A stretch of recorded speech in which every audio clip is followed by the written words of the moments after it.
I wanted to do advocacy work for veterans with PTSD coming back. I'm a veteran myself, and I've seen that it's been a growing problem in our society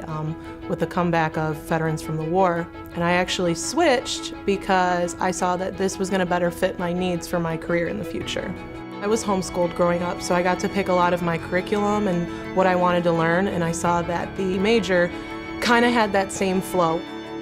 I love explaining my major to people because a lot of them don't know what it is, and then when I tell them what it is, it's really, they're like, wow, that's really cool, that's very unique, you know, that's actually a set of skills that we were looking for, but we didn't really realize we were looking for. Board Members in Training is basically a class that pairs you up with a board